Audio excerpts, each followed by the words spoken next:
Welcome back, everybody. 2 weeks ago, we began considering the possibility that Jesus is portrayed as young and beautiful in his death because that's how heroes look. His heroism consists in his willingly offering his body to be pierced for the good of his community. We considered another example of this phenomenon in the bullfighters of Spain and southern France. The connection between the death of bullfighters and the death of Jesus isn't merely the product of my own fevered mind. Hollywood has noticed it too. In the 1941 film Blood and Sand, Tyrone Power plays a country boy who rises to fame as Spain's greatest bullfighter. His bestie is John Carradine, who dies shortly before Tyrone to show him what he has to look forward to. Note the crucifix over John's head and the mirroring of the arm positions. Before Tyrone goes to face his death in the arena, the director makes sure we get his kinship with another young man who willingly faced death.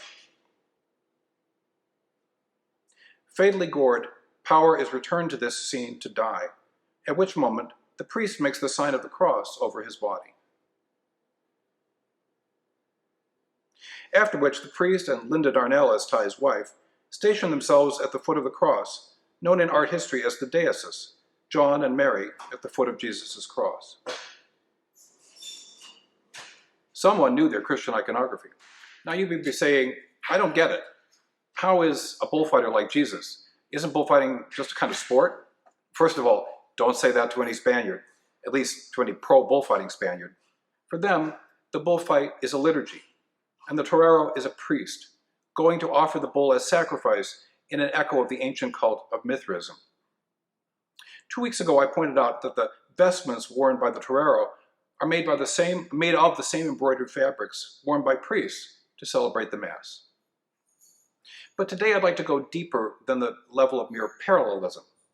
The French philosopher Georges Bataille, who lived from 1897 to 1962, offers us a way to think about what's going on here that helps us understand the broader significance as well as the connection to Jesus.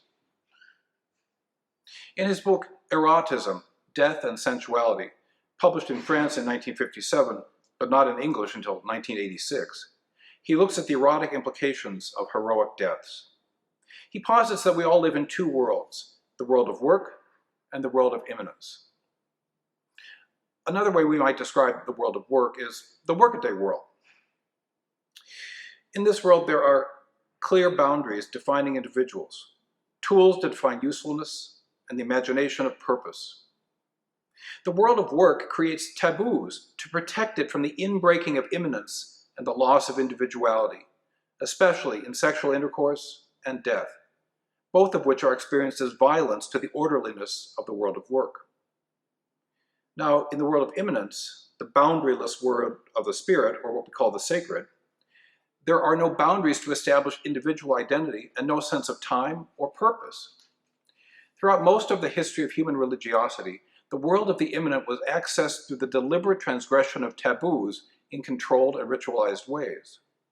Bataille argues that Christianity suppressed this ancient polarity and tried to establish a religion that is solely about accessing the immanent or the sacred through love and goodness.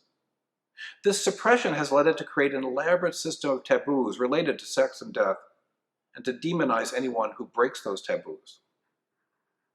So for Bataille, those who deliberately face death or the mysteries of sexuality to gain access to the immanent are heroic, warriors, ascetics, and libertines. These all transgress the boundaries of death and sex assigned to them by the world and give the lie to its limited notions of life's possibilities. But it's not just bullfighters who make this transition. Soldiers do it too. The 1927 movie Wings, which won the first ever Best Picture Oscar the following year, tells the story of young men who leave the world of work to encounter the immanent on the battlefields of Europe. In the opening portions of the movie, Charles Buddy Rogers, America's boyfriend, works on his racing car even as he dreams of flying.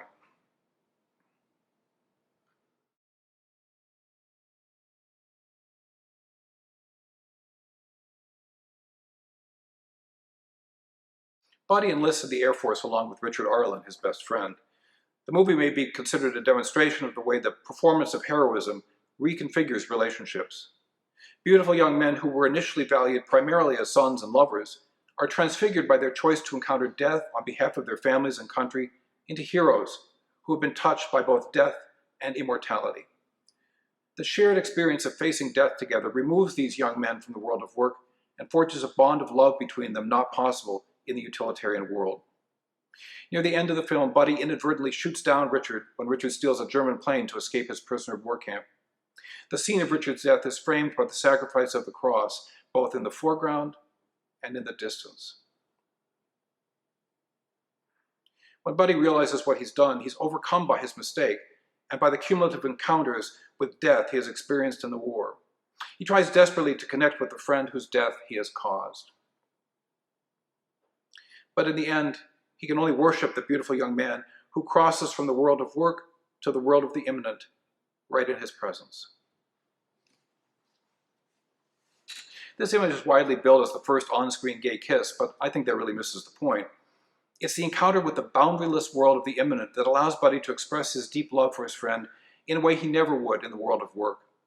Indeed, when he returns from the war, all boundaries are restored, and he finally notices and marries the girl next door, Clara Bow, who had pined for him for years.